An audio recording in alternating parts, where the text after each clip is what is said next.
Let's get on with the show, eh? Yeah. Hey, it's great to see you folks.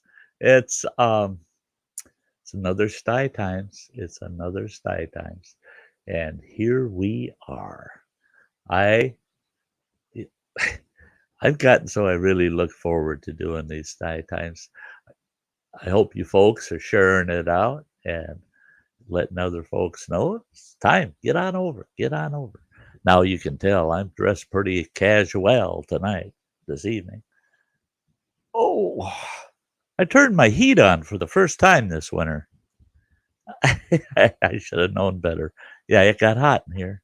I shut it back off, but it's finally now down to 76 degrees in here. It hit 78. Yeah, and I shut it right off, and it's down to 76 now. It's bitter cold outside, but it's toasty in here. Toasty in here. And I'm gonna I got a couple of things to click on quick here. There we go. Uh, what's our topic this evening? Okay, it's let's get dirty. Is getting dirty good for us? Yeah. Well, I was going to put just "Let's Get Dirty" as the title of tonight's show, but I just had a gut feeling that could be clickbait. A lot of people come over and say, "Oh my gosh, Ty's getting dirty tonight. We got to go hear that." The oh, crazy and good, you fixed it. Yeah, we had a little private chat going on, and poor crazy Ann was in a tizzy. Her YouTube screen went widescreen on her, and she couldn't get it off of that widescreen. And she was, oh, what am I? Yeah, and literally right up till the show started. So I'm glad, crazy Ann, you got it fixed. That's great. And yeah, so let's get dirty. What's this all about, hey? Uh, where I'm going with this is, and our current state of affairs with the pandemic and everything, in a sense, plays into this. But I'm talking about in general. In general, I, I was born and raised in a whole different era. And the folks before me, they had things they did that even in my era, we said, oh my gosh, you filthy pigs. You know, when I was growing up, oh yeah, we heard it. We heard it. Did you wash your hands? Wash your hands before dinner. Wash your hands before you do anything else. You get out of your bath. First thing mom said was, "Did you wash behind your ears? Go wash your face." You know, we heard it. We heard it. You dirty little kids, you little monsters. You're all covered with dirt. Go wash that stuff off. Well, one of the differences is now for many of you out there, that's not the way you live your lives, but for many out there, they do. And that's, they don't tell kids, go wash that off. They tell the kids, don't get it on you in the first place. Get out of there. Don't be getting all dirty. Don't get that mud on you. Don't get that grease on you. Don't get dirty. That's bad for you. You don't do that. You don't do that. Things are dirty. Don't touch that.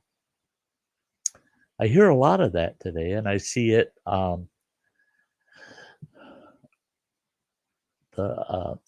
Just taking a look at it. Okay,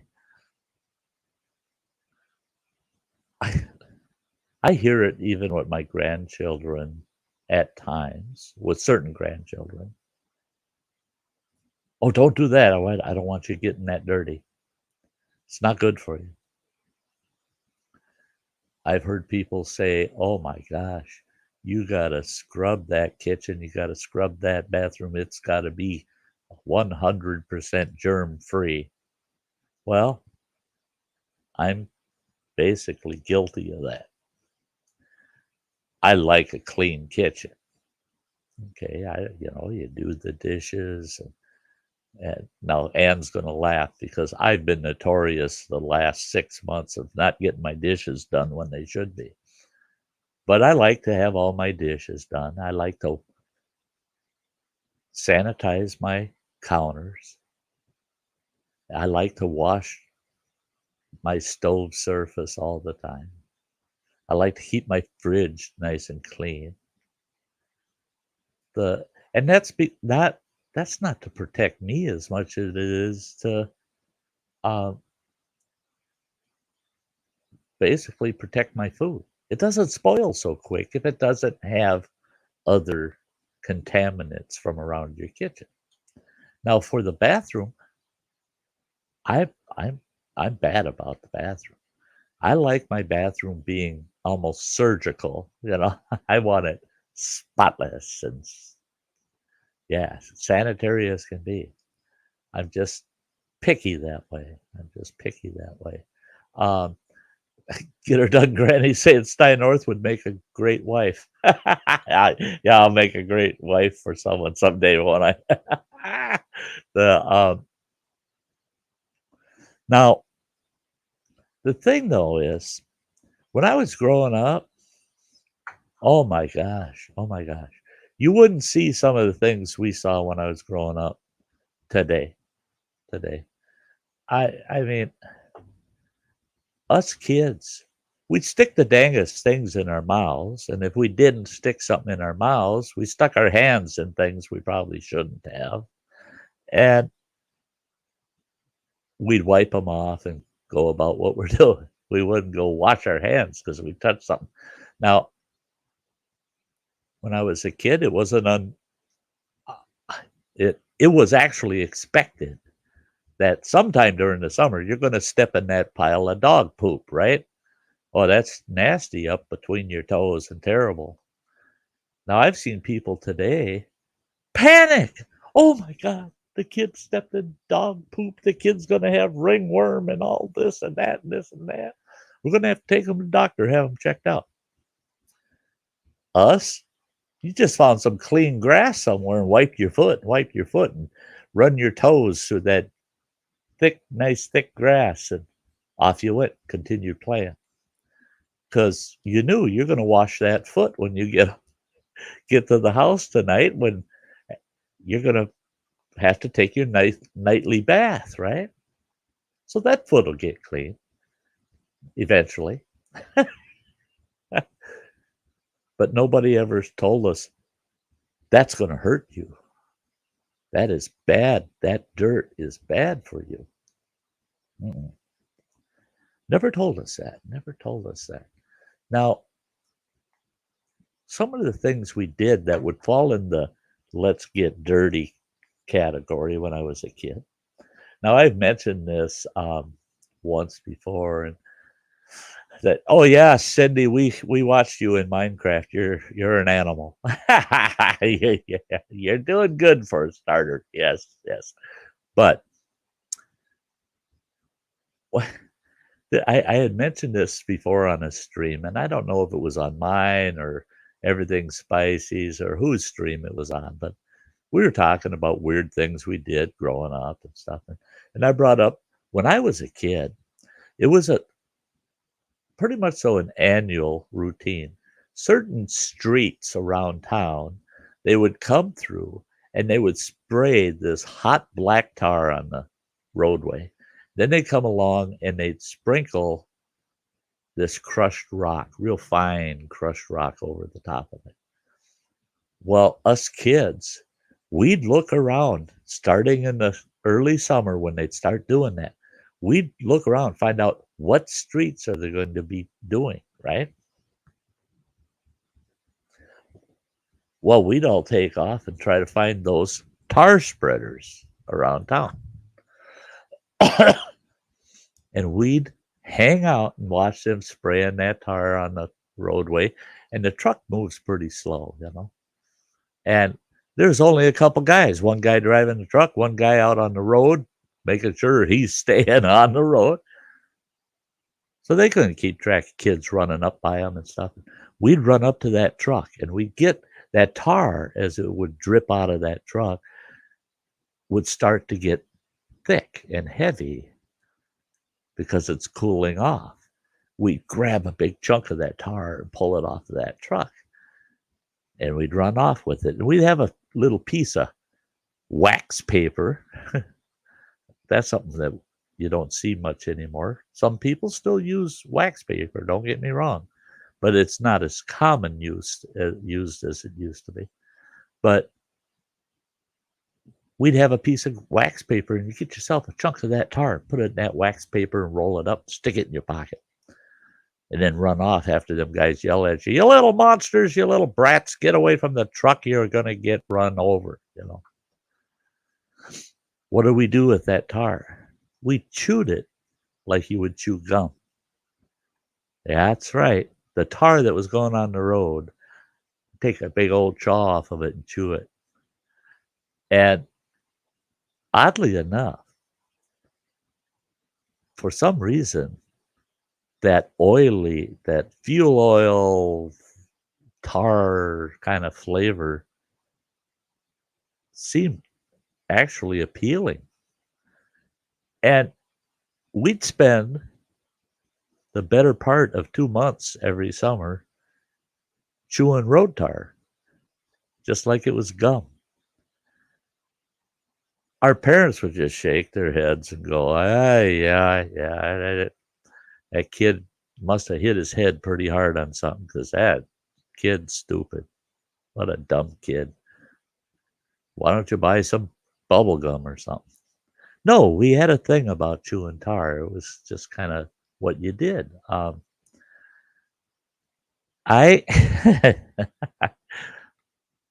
I never once growing up ever heard an adult say, "Spit that out. That's bad for you. It's going to make you sick. Spit it out." Well, we had the opinion that if you chewed tar and it made you feel icky and sick, don't do it. But if you chewed tar and it made you happy and you didn't get sick from it, then chew tar. Okay. Now, how many? I mean, some kids still do it today. Thank goodness. Thank goodness. No, there's nothing like a mud puddle and make mud pies. Oh my gosh, we'd make mud pies. We'd make dozens and dozens of mud pies, and we'd yell at the house, "Mom, come look at all the mud pies we made." Well, and then Mom would come out because she'd save all the aluminum pie tins that she gathered over the years. She'd bring a big pile of them out and say, "Here, make some mud pies in the tins." She didn't say, "Get out of that stinking mud pile. I saw a dog pee right next to it over there. You kids are all going to get sick. You're going to get worms. You're going to get this. You're going to get that." No, never heard it. Never heard it. In fact, they encouraged it. Have fun, kids. Get dirty. We would always end up making mud pies. You ended up covered in mud because it never failed. After you made a bunch of mud pies, one of your buddies would say something a little off color and you'd splat them with a mud pipe. And then the mud starts flying. The I well,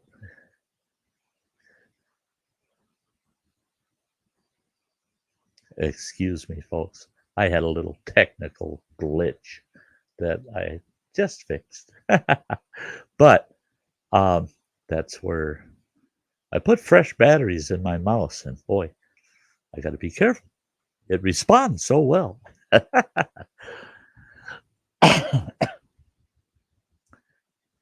Another thing that we used to do is, oh man, the town I grew up in, it was mostly big elm trees and oak trees and but not a lot of pines.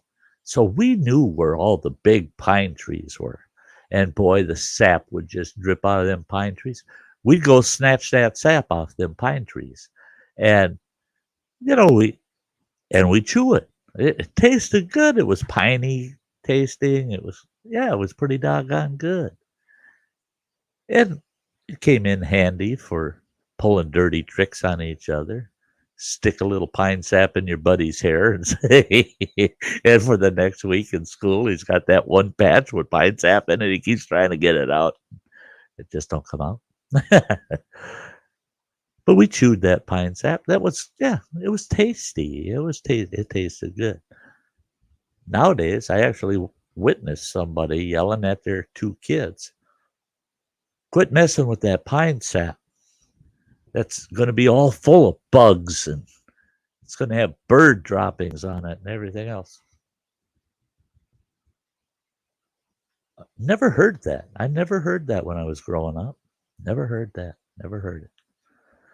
Oh, yeah, we're out there getting all muddy and nasty, and it's a hot summer day. It's so doggone humid you can't stand it. Time to get out the garden hose. Spraying each other with that garden hose.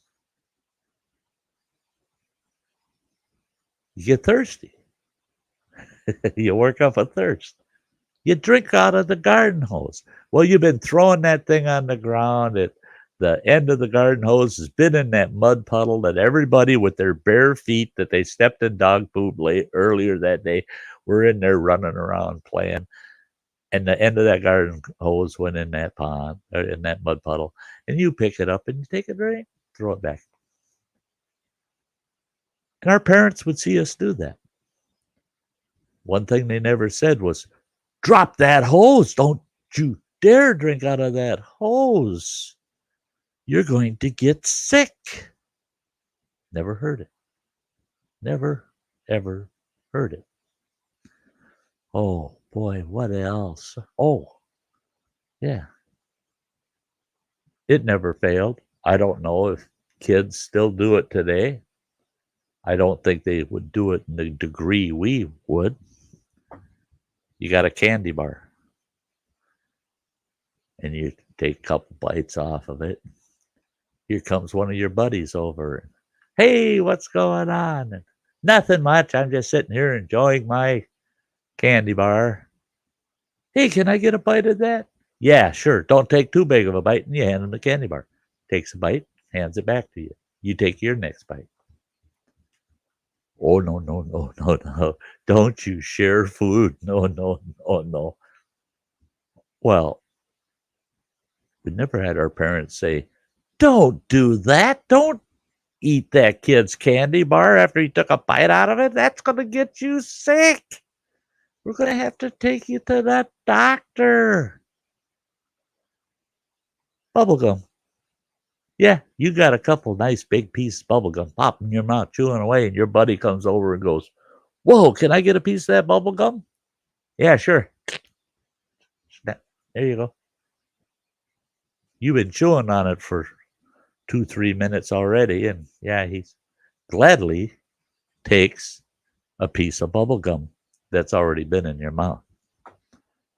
Now, a lot of people today go, oh, man, that's gross. That's gross.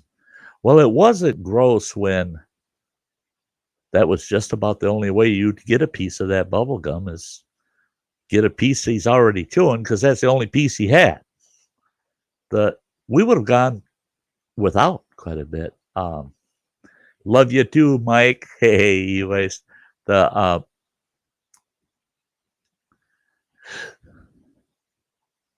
We did it with everything. Ice cream bars. We did it with candy. We did it with cookies. We did it with bubble gum. We were always sharing food that way.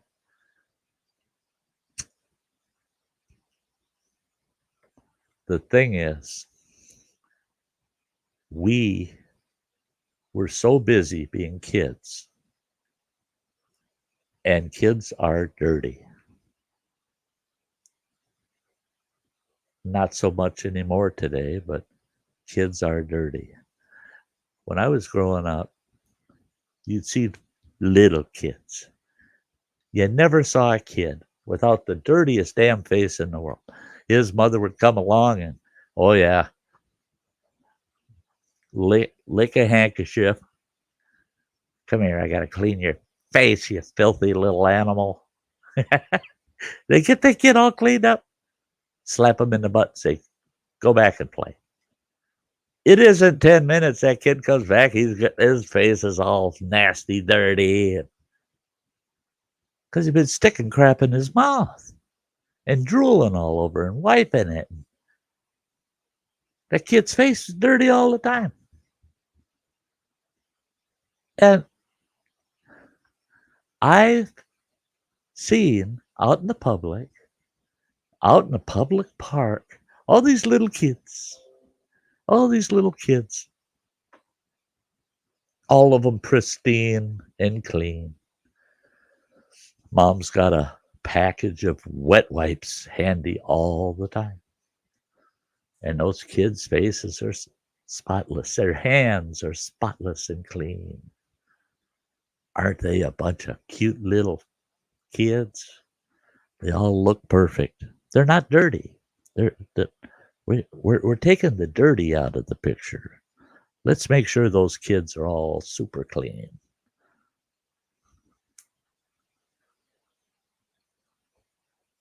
We didn't have hand sanitizer when I was growing up. You know what hand sanitizer was when I was growing up? Jeez, kid, those hands are nasty. Get in the bathroom and wash your hands and clean under your nails while you're at it, you little monster. Even though they knew that within a half hour, 45 minutes, they're going to be just as filthy as they were when you told them to go wash them.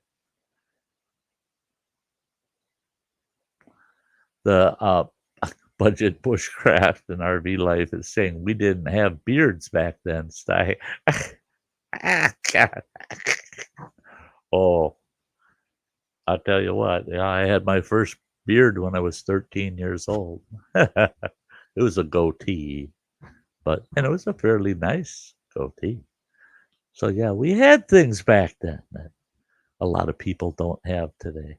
Now, I'm getting dirty.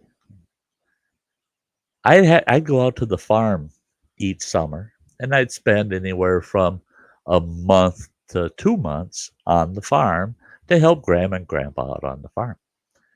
And my granddad, if you're a farmer, you're getting cut, you're getting scrapes and bruises all the time. Those guys are rough on themselves. Well, my granddad would get a cut on himself, and he'd go over the old hay racks. He'd go over, and there's always grease, axle grease, dripping out of the wheels. And he'd go over and he'd take a big finger of that axle grease. It might be off of an old hay wagon, or it might be off the tractor, but he'd find where he could find some nice thick axle grease. He would clean that wound off, and usually by licking a handkerchief and clean it up around the wound. Licking it and cleaning an open wound.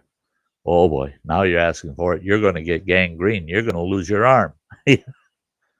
He'd take that grease and he'd rub it over that wound. And he'd just wrap it up with a handkerchief or if he took the time to go to the house and get some gauze, he'd use gauze.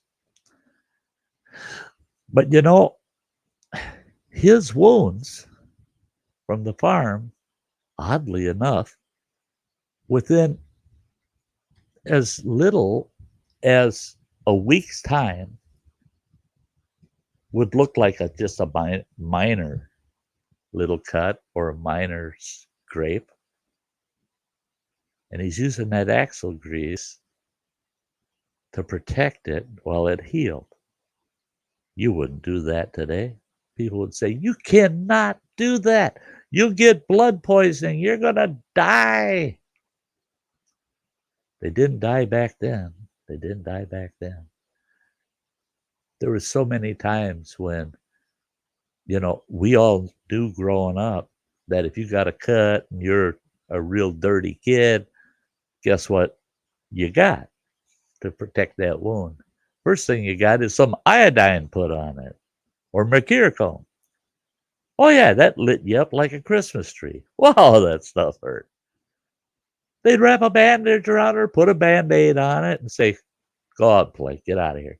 And you go out there, and within a half hour, underneath that, but you take that Band-Aid off, and you couldn't believe the filth and dirt that's under it and around it.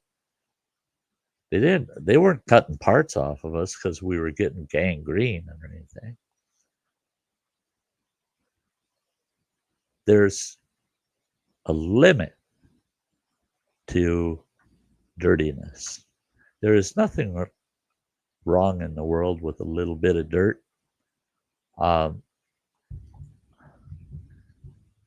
Growing up in a time when dirt was just commonplace, it was just a fact of life, dirt. We didn't have epidemics. We didn't have, like I said, we didn't have people getting amputations because they were dirty. We didn't have people catching communicable diseases because of dirt. In fact, it seemed like we were all pretty healthy almost all the time. It seemed like the thing that was the only common thing that you got was a common cold. Well, you didn't get that from dirt. So, what? Man, I remember my neighbor kid. One day, I went out at his place. He's out back of their garage, and he's digging worms to go fishing. Well, he's only about 6 years old, and I was laughing because there's no way that they'd let him go fishing alone, you know. But he was serious. I'm getting worms. Well, he's digging up and catching these big earthworms, night crawlers. And he sticks them in his mouth and then pulls them out, spits the dirt out, and puts the worm in a container that's got ground up straw in it and a little bit of dirt. And I go, what are you doing? And he says, my dad told me to, when I collect the worms, don't put them in there all covered with dirt. I knew. I don't think he expected you to suck the dirt off of them, you know. Well, that kid did a lot of fishing that summer. Sucking those worms didn't get him sick. He didn't get ill.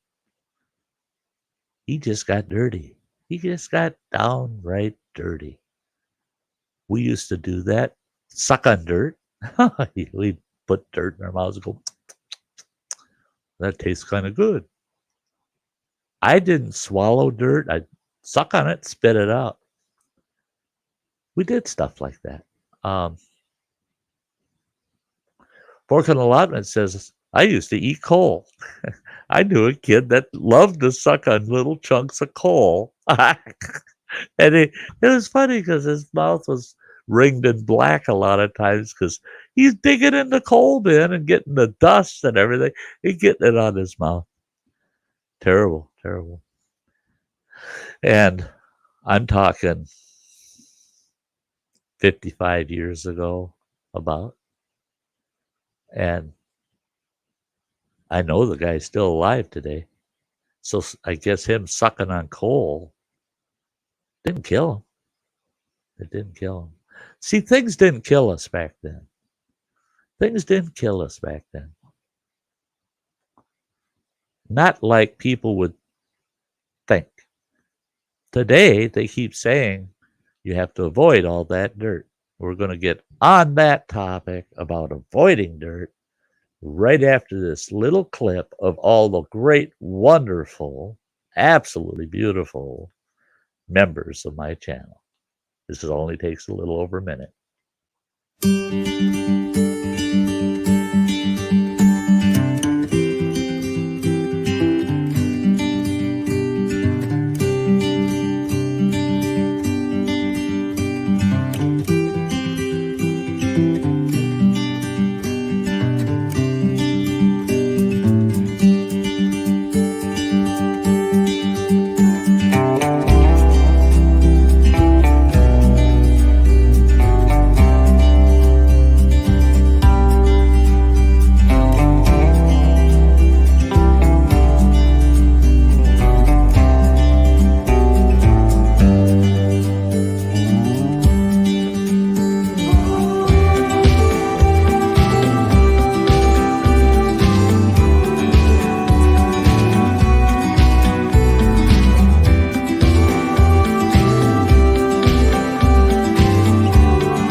Yeah, I just taking a little peek at the chat, and I love it. I want to thank all of you out in the chat, all popping in little comments about things that you've experienced and seen, and then it turns into a conversation. Love it. That's exactly what the chat during Sty Times is for. That for all of you to interact with each other. Now, I'm going to, I have to pull something up here quick. And I'm going to, oh, there it is. Put out here in the chat a link to a small survey, a feedback form that if you would like, you can leave feedback about this show or any show that you've watched. I just got to get this typed in here. Oh, spelled correctly, and must have been all of the dirt that I got on my fingers. I'm going to post it out here, and then I'm going to pin it to the top. You may want to leave that feedback during the show or immediately after. So it'll be pinned at the top of the chat for anybody that wants to come back to it at the end of the stream. So there you go. All right. Now we're back to let's get dirty.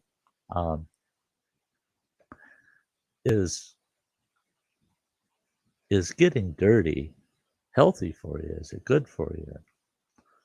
Or is it bad for you? One way or the other. Well, let's talk for a moment about how we do things now. Every time you turn around. Now, this is even before the pandemic. Hand sanitizer everywhere, everywhere. Now, for my retirement, I decided, well, I wanted to do something that's rather easy, relaxing type of work, just to put a little frosting on the cake during my first few years just before full retirement. Well, so I took a position with a Dollar Tree, and I became an assistant manager, and I was a night manager at a Dollar Tree. And I could not believe the level of sales we had for hand sanitizer. My gosh, we went through hand sanitizer so fast. They were shipping us cases and cases of hand sanitizer for every weekly stock. And our shelves, that they had a lot of hand sanitizer on them, but it was selling off quick. We were restocking hand sanitizer every day. That's before the pandemic. After the pandemic, oh my gosh, you were lucky to find hand sanitizer. Well, and it's because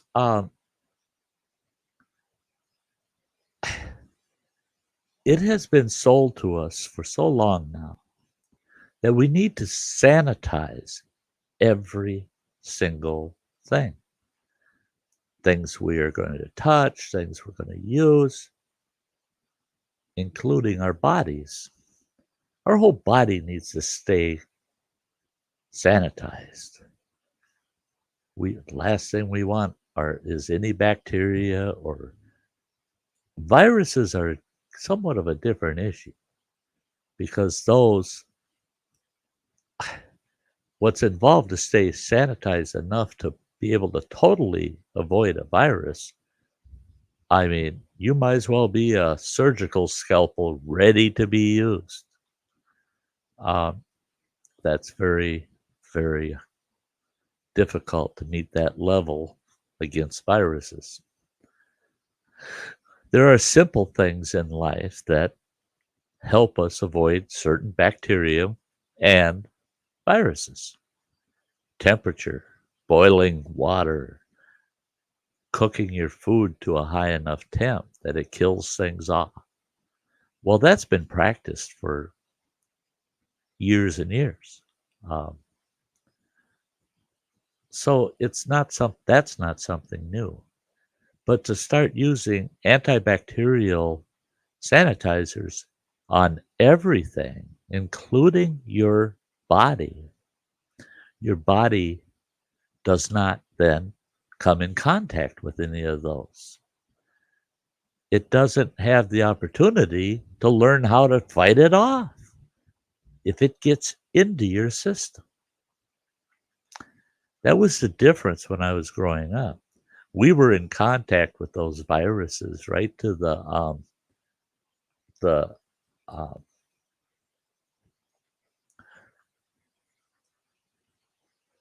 to the point where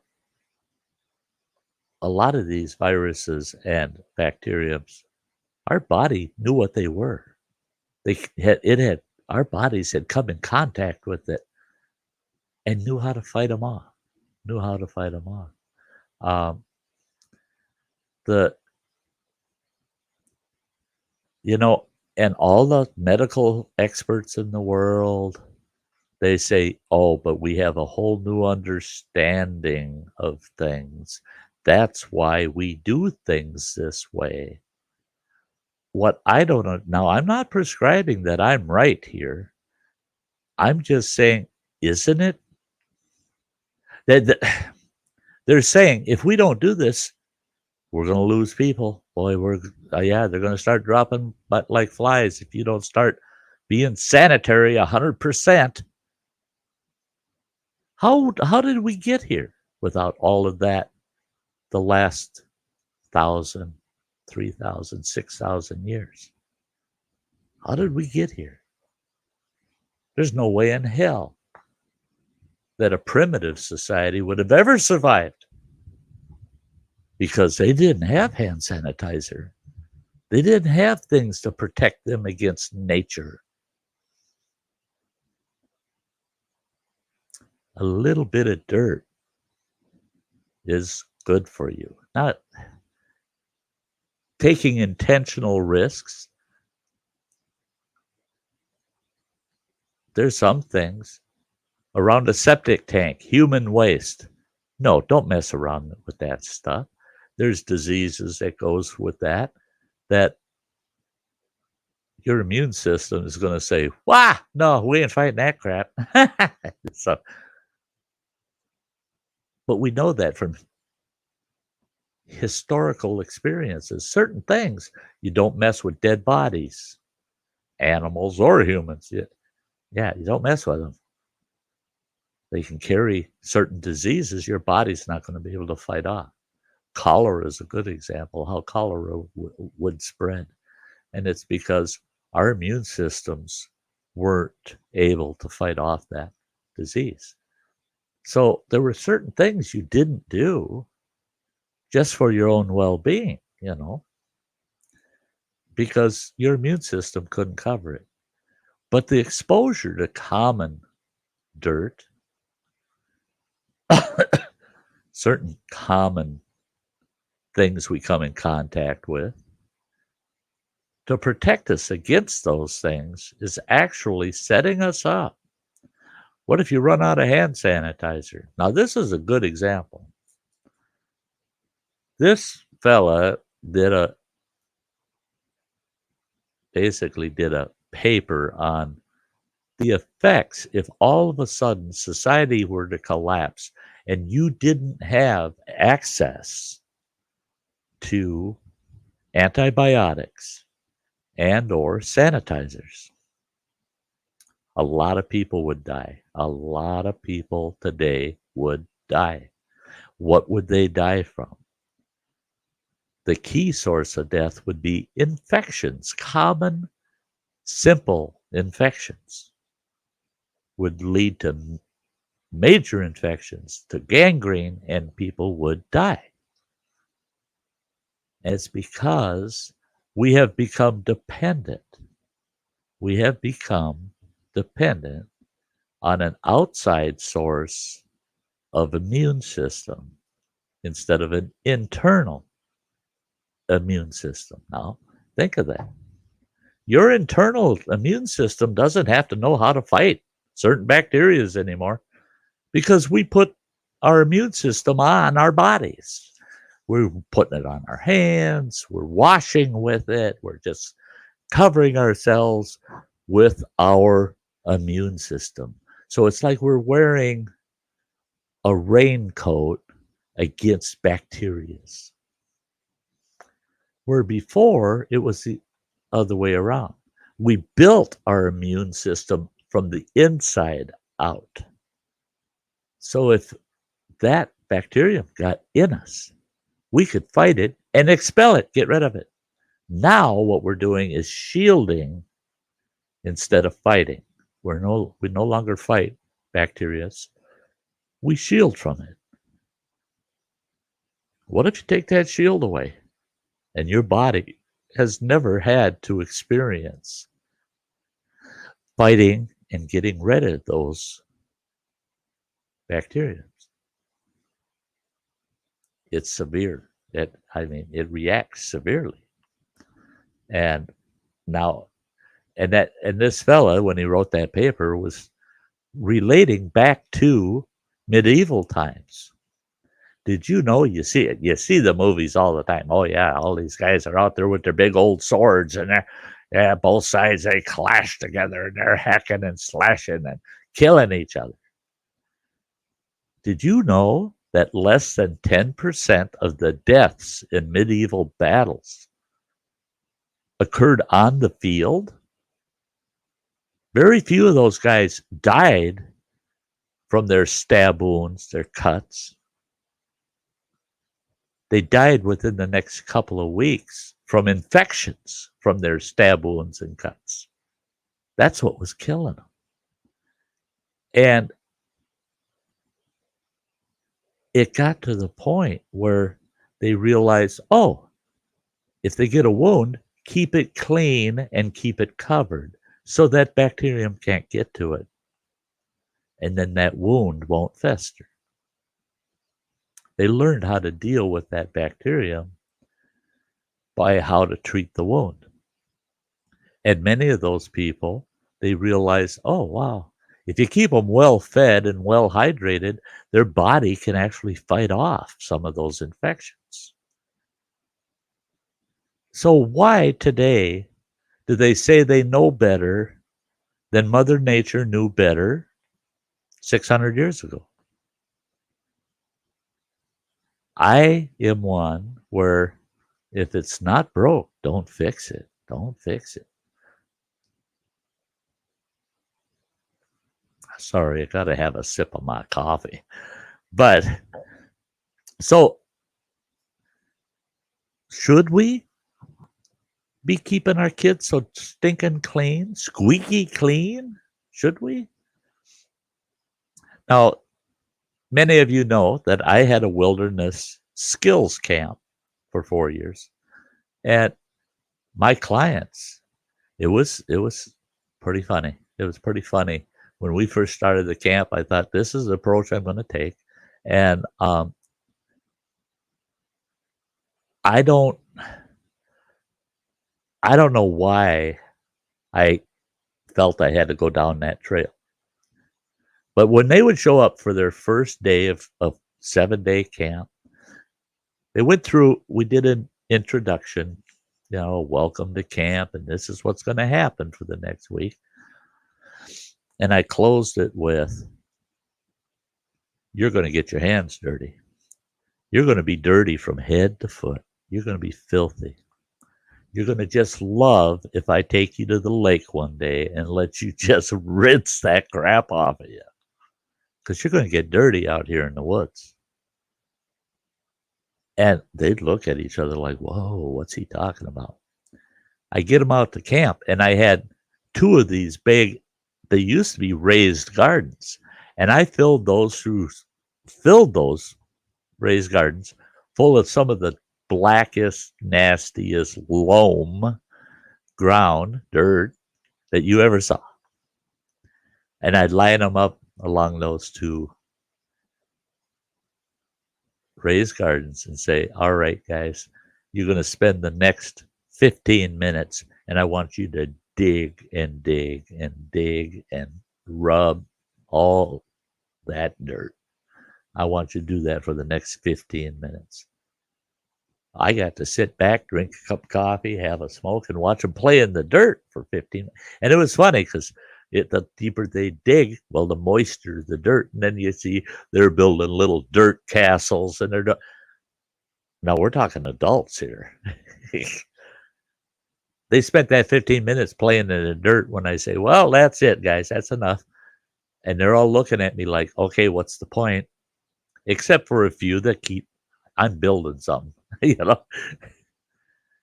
big kids. That's all they are. And then they asked me, what was the whole point? And I told them, I said, I told you you're going to get your hands dirty. And they're all kind of laughing. And they're looking at their hands. They're looking at their fingernails going, ew, that stuff's really worked in there. Well, and some of these folks were city folk, never been outdoors to speak of. And there was always one, well, where can we wash our hands? I tell them, you'll get to do that later today. We'll be hiking out to a swamp and a beaver pond, and you can wash your hands out there. They're like, what? We got to spend the whole day with our hands dirty like that? And within an hour, I'm saying, hey, it's lunchtime, guys. You guys got to fix some lunches. And they're all kind of like, oh, where do I wash my hands? Yeah. Well, you don't. You got no water to wash your hands with. You got water to fix your lunch with and to fix a cup of coffee. So if you want to go without your coffee or your hot chocolate or your tea, go ahead and use that cup of water to wash your hands. But all you're doing is pouring water on them hands. You're not doing much. And it was amazing at how many people I'd watch them throughout the day before we got out to that beaver pond, looking at their hands. And it's like they were admiring the fact they had dirt in every crevice and their fingernails. It's like, wow, I've never actually had that dirty of hands before. Well, I get them out to that beaver pond and they're all laughing. Oh, we get to wash our hands. Some of them were black with that dirt up to their elbows. Get out there and they're washing themselves all up. They're splashing water in their face. And I told them, I said, be careful. Don't get any of that water in your mouth. They go, why not? I said, that water's full of Girardia. I said, you'll have the craps the rest of the week. Don't drink that water. Don't get it in your mouth. And they're all looking at each other. They're like, whoa. And I said, Mother Nature's full of bacteria. Full of them. I said that I've had Girardia 3 times in my lifetime. But my body built an immunity to Girardia. And I've drank water with no Girardia in it and never got the symptoms. And that's only because my immune system is familiar with it. Otherwise, Girardia kick your butt. It's killed people. But my immune system eventually adapted to fighting off Girardia, which is rare. There are people that can do that. I've met several. But I still boil all my water. I don't. Why? There's other bacteria in the world. So I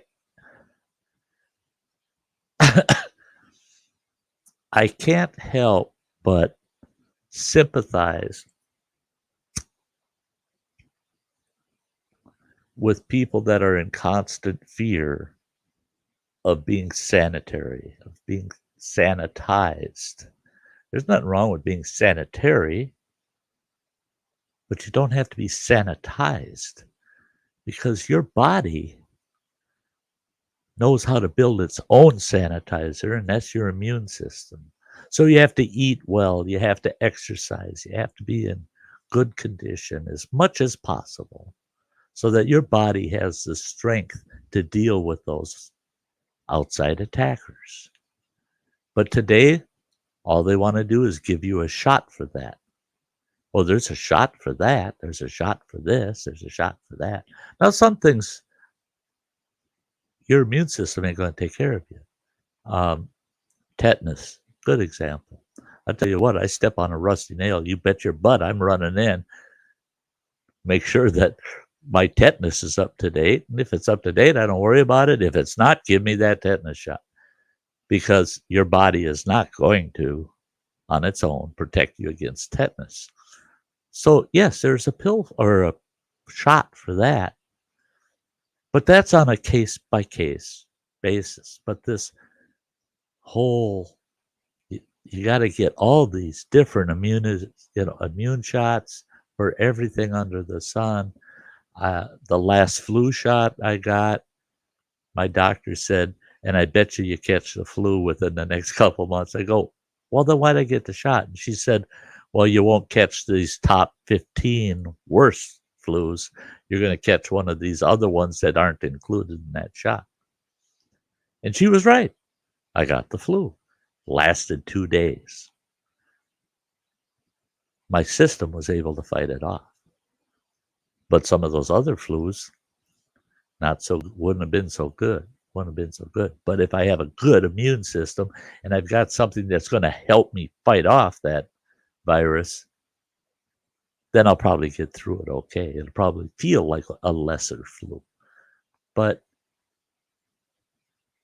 flus aren't that, we're not dealing with viruses when we're talking about